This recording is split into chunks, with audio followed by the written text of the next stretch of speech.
Matthew Van Dyke helped start Sons of Liberty a few years ago, but his background's very interesting. Van Dyke he's not new. This is a category, a type of new private military actor. They're a little unusual because they're not really mercenaries. They're more like armed activists. He has gone around the world championing what he considers to be sort of lost causes for humanitarian reasons. The best way to think about him is that he's a loose cannon. And I don't think he's working for anybody but his own conscience. They're trying to help take down the Myanmar government, which they see as autocratic. The question I think a lot of people are going to be asking is, naive, sure, but is there a possibility that this is also foreign-sponsored espionage in India's backyard? Does this man have a license or some sort of approval to do what he's doing? And if not, aren't there consequences for something like that?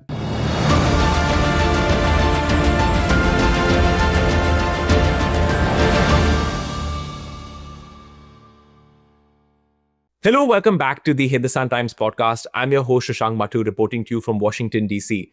Perhaps no news story has gotten more attention over the last 2 weeks than the arrest of Matthew Van Dyke, an American national, along with several other Ukrainian nationals, by India's National Investigative Agency on charges that he might have helped train militias in Myanmar that had links to anti-India groups. That's what we're hearing right now from Indian authorities. But it's led to this broader question of who Matthew Van Dyke is. His past as the head of a private military group known as Sons of Liberty International, and what exactly they might have been doing in Myanmar and what links they may have had, if any, to the United States government. Joining me now is someone who is a very noted expert on national security issues, Dr. Sean McFate. He has been a professor at Georgetown University, also the author of The New Rules of War. Dr. McFate, thank you so much for joining us here on the Hindustan Times podcast. Could you help us make sense of someone like Matthew Van Dyke and Sons of Liberty International? We spoke before this interview. You said you had some level of familiarity with this group. Can you tell us what you know about them?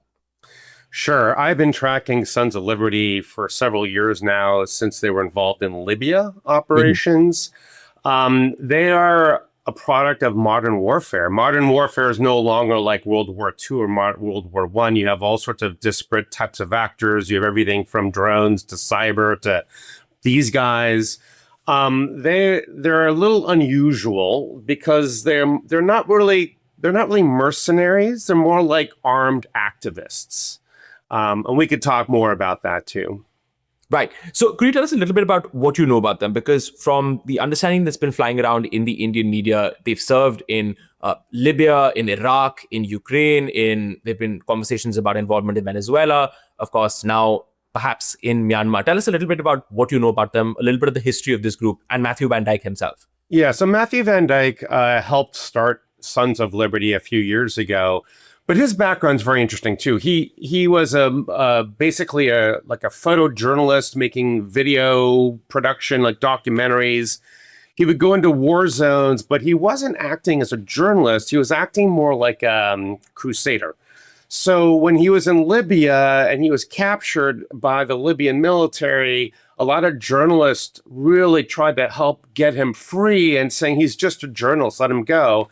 And then finally, the Libyans reluctantly let him go. But instead of going back home like a normal journalist, he rejoined the fight with military weapons and so forth. So since then, he has gone around the world championing what he considers to be sort of lost causes for humanitarian reasons. But he's like a UN humanitarian interventionalist of one, or with Sons of Liberty. And they say they're not mercenaries because they work for charity. Mercenaries traditionally are armed civilians who fight in foreign wars, mostly for profit. So in this way, he's not really a traditional mercenary, but he's also not part of anybody's military. He's not working for any government. He's kind of just, you might consider him a very cheap mercenary, and he's doing it for causes that he cares about that are political rather than profit. So, the best way to think about him is that he's a loose cannon, and I don't think he's working for anybody but his own conscience. Right. Could I ask you a little bit about just what you've seen Sons of Liberty do across the world? Like I said, you've seen them in Iraq, you've seen them in Ukraine, perhaps now in Southeast Asia. How effective are they as an organization? As you say, they're not a mercenary group. They don't have billions of dollars in resources. How effective are they? What exactly do they do? So what Sons of Liberty does is they're kind of trying to stick up for the little guy in their minds. So they're not doing it for profit. They're doing it for politics. In this case, they're trying to help take down the Myanmar government, which they see as autocratic, and trying to create a separatist regime for those that they think have been trampled upon. And they've done this in Iraq, and they've done this in Libya, and they're trying to fight autocracies, dictators, bad guys. They're not that effective because they're very small, and they're not very resourced, and they're very ad hoc. And they're not the first to do this. I know they call themselves nonprofit mercenaries, but they're not. I mean, we saw a group 15 years ago in Somalia called the Bancroft Group, who also did the same thing. They were trying to combat pirates, and they called themselves a nonprofit.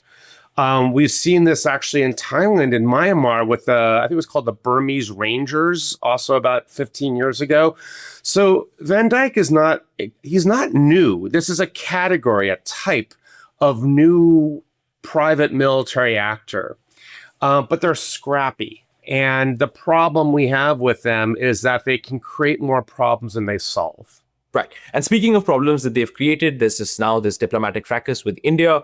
Lots of questions being asked about what he was doing in Myanmar. Very briefly, the Indian government is, or at least it seems that they're alleging that he crossed into sensitive territories in India's northeast without getting the proper permits, goes into Myanmar, trains these ethnic militias without understanding what or perhaps understanding what the consequences are for their links to groups that the Indian government has active security concerns about. Speak a little bit about what he might have been doing in a place like Myanmar.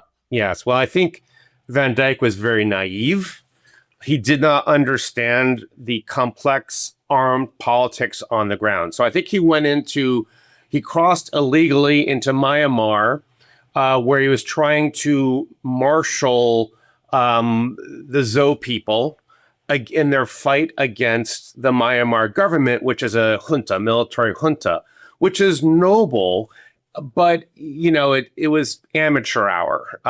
And he brought with him 6 Ukrainians who are not mercenaries. Well, they're kind of the same as VanDyke. They're not working with the government of Ukraine. They're taking their know-how of drone warfare, and they're trying to train and equip the insurgents against the Myanmar. But the problem is that these insurgents / organized crime, which is usually the case around the world, insurgents, they are plugged into an illicit market economy, usually for narcotics and smuggling weapons to self-finance. And sometimes they become more, cartels than they do political groups.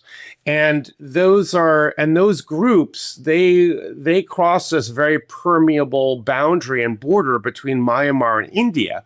So he thinks he's training and equipping a noble cause to fight a military junta in Myanmar, but he's also training and equipping an international, cartel that works in India too. And he, in my opinion, was naive about his cause and calling and investment on the ground. So I think he's probably bewildered right now, but I just think he hasn't done his homework. Right. And so, Dr. McFate, you've called him someone who is naive. But the question that a lot of the Indian public right now is asking, because of the sensitivity, the history in the Northeast, where we have seen foreign involvement in terms of intelligence operations, most notably China, for decades at this point in time. The question I think a lot of people are going to be asking is, naive, sure, but is there a possibility that this is also foreign-sponsored espionage in India's backyard? What is your response to that? I don't know the answer, but my guess is he is not. It is true that a lot of governments try to find useful idiots to do their spying for him, but he's too much of a loose cannon. So I don't think, for example, the U.S. government would hire a guy like him. He reminds me a little bit of a couple years ago, there was a Green Beret mercenary by the name of Goudreau who tried to infiltrate Venezuela and take down Venezuela. And he was just caught up quickly by the Venezuelan counterintelligence units. He was also kind of like Van Dyke, maybe he had some noble intentions, but it was just naive and ill-prepared, and it was a joke. And it's not the US's MO to hire, a naive idiot is not a useful idiot. Let's leave it at that. Right. Let's talk a little bit about this, because I think this is of a great deal of interest, because a lot of people looking at this, and I have, we wrote a profile of Matthew Van Dyke, and I got a message from someone very high up in the Indian Foreign Ministry sort of telling me that, hey, this person shows up in Ukraine, he shows up in Iraq, if you look at the group's website, Sons of Liberty International, it talks about raising funds to take down the government of President Maduro. So it seems that where US foreign policy goes, Matthew Van Dyke shows up. Wherever there is conflict, Van Dyke shows up in ways that, in some ways, may be helpful to US interests. So people are saying, look, if you join the dots, there's a bit of a suspicious picture here. Can you talk a little bit about that? Yeah, sure. So my guess is that he is still an American citizen and patriot, and that the U.S.'s enemies are his own enemies, but he's more like a vigilante than some secret agent of the U.S. government. He reminds me a lot of Eric Prince. Some of your viewers remember Blackwater from the Iraq War and the big controversies. And Eric Prince was the founder of Blackwater, and since then he's been going around the world, from Libya to the UAE, to Africa, to China, to now he's in Haiti.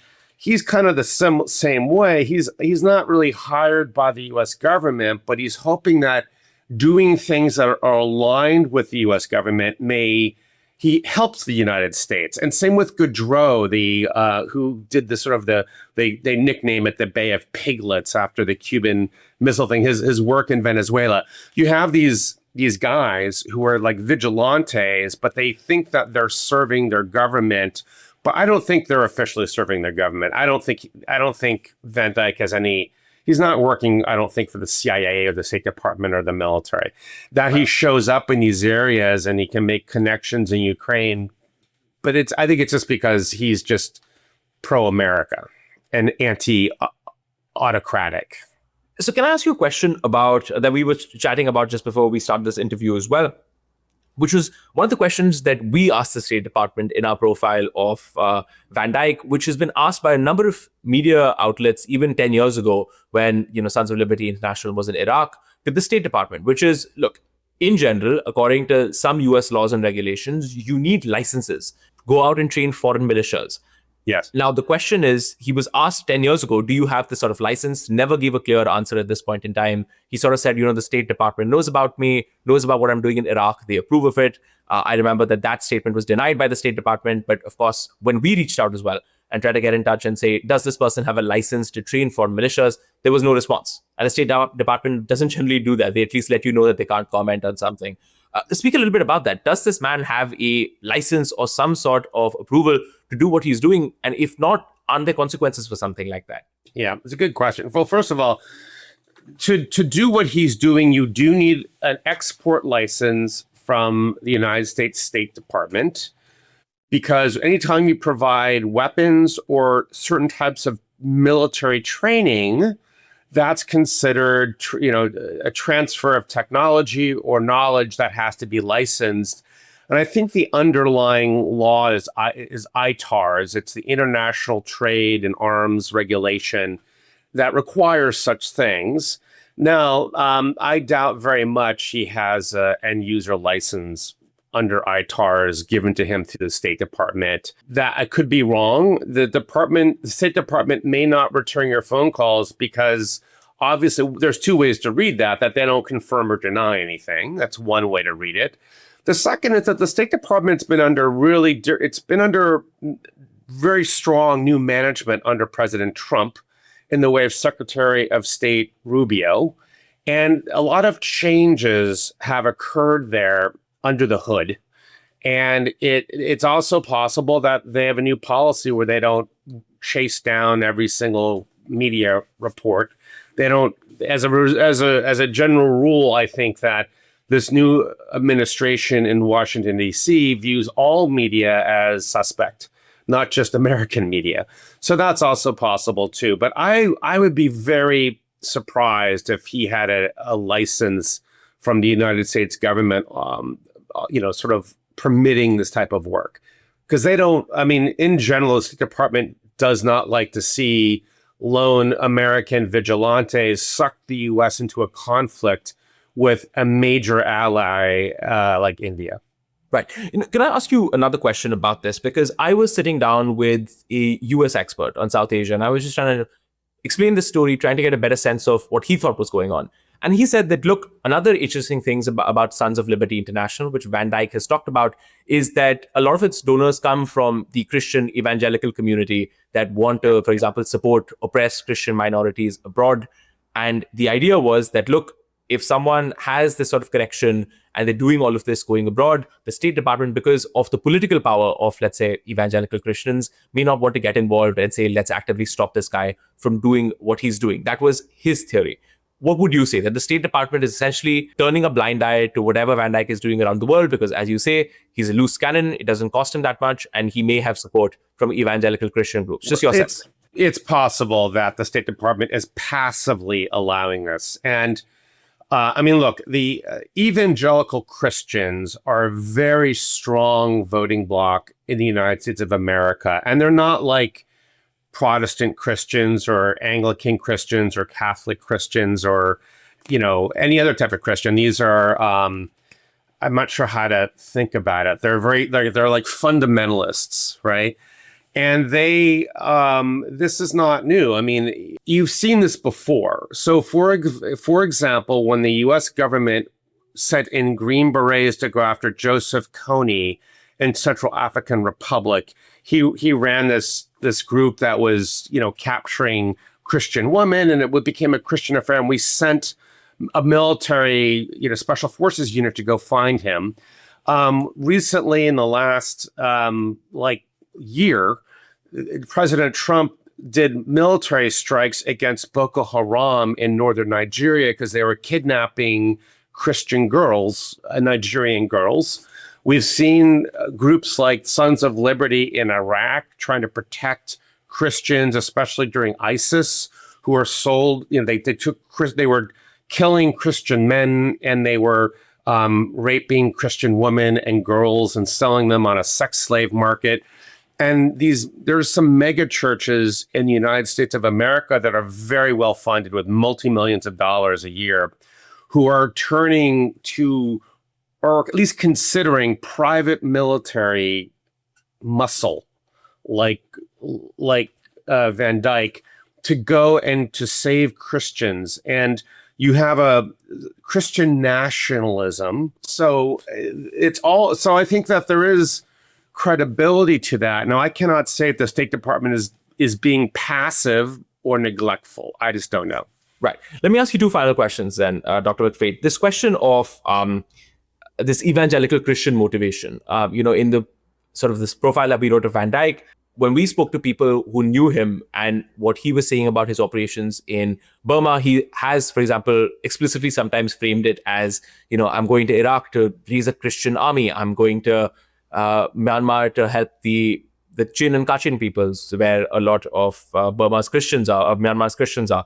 I'm going to go help them because they're serious about fighting about Christianity. The question, of course, is that it raises a complex question about religion in politics, religion in the motivations of mercenaries coming to very, very sensitive regions in India and trying to carry out this. There's a very sensitive political history to this in India as well, which has a lot of people concerned. Could you speak a little bit about that, which is how much of this is a growing trend that we need to be concerned about, which is evangelical Christian groups, Christian advocacy groups in the United States that may be interested in sending armed military forces and so on and so forth to say, hey, we would like to intervene in conflict hotspots, even in very sensitive parts of the world, like Myanmar, and that could impact the security of countries like India. Could you speak a little about that? Is this something we need to be worried about? Yeah, it is something you should be worried about, but I would like to make a couple of nuanced distinctions. One is that he's not a mercenary. Mercenaries are apolitical. They don't care about religion, a government, or cause. They care about paycheck. Okay? Now maybe they're Christian as well, and that'll sweeten their pot, but that's not the primary motivation. However, these private mercenary-like groups or militia-like groups that don't answer to any government, who are going around the world trying to start, like these pro-Christian insurgencies, are more like Che Guevara in the 1960s. He went around Latin America trying to start communist insurgencies. He didn't serve the Soviet Union. The Soviet Union was pleased to see him, but that's kind of like what he is. This VanDyke is. This is what he's. It's what he's kind of doing. He's like a Christian crusader insurgent who's doing some things that look like private sector war. And those Venn diagrams do overlap. And I think as political Christianity starts to mature in the years ahead, I would think that in specifically volatile areas like India and Pakistan, it could trigger larger conflicts. So even though he's a small guy with a small unit, the problem is, can this suck India into some sort of internal or transborder conflict because of his missteps? And I think that's always the problem of vigilantes. Right. Let me ask you one final question then, Dr. McFate. You've studied international conflict for a very long time, international security for a very long time. You're saying that it's not necessarily the case that someone like Matthew Van Dyke is sent by the US government or is spying for the US government. But do you think this becomes something of a diplomatic flashpoint between India and the United States? Do you think New Delhi brings this up with Washington and says that, look, your national is doing this, you need to have much more restraints on these people if, in fact, they are not conducting espionage? What is the conversation going to be like, do you think? I think it's difficult. So I think having a U.S. national doing these things is a political problem for U.S.-India relations, especially in a wider geopolitical context. You just had Russia, India and the U.S. agreeing on economic policies that are very fractious. You have India and China and the U.S. All this sensitive negotiations going on at very high levels. And here comes this guy, and he's like a wrench in the machine. And it is not acceptable, in my opinion, that you have a U.S. national running around and creating problems for everybody. In my opinion, he's also a major headache, not just for Indian politicians, but for American diplomats in India. They don't. I doubt very highly they welcome any of this, and I don't think he's working for the U.S. government in any official capacity. I don't think he's working for the CIA either. I just think he's, it is a problem. Think of it this way: when if there was an Indian national creating problems between U.S. and Mexico, that would be a problem for Delhi. And so I do think this is a political flashpoint between the U.S. and India, and I hope that can get resolved quickly now that he's in custody. And I don't know what the U.S. plans to do with him if he's released from custody. He may never be. He might spend the rest of his life in an Indian prison. I don't know. Mm-hmm. Understood. Dr. Sean McFate of Georgetown University, author of The New Rules of War, talking to us about the implications of Matthew Van Dyke's arrest, his group Sons of Liberty International, as well as what they might have been doing in Myanmar and their past history as a group that operates around the world to help, in some cases, oppress Christians around the world, in some cases, other groups that Matthew Van Dyke, in his crusading revolutionary sense, may want to help. Dr. Sean McFate, thank you so much for joining us here on the Hindustan Times podcast. Thank you, Shashank. Thank you very much.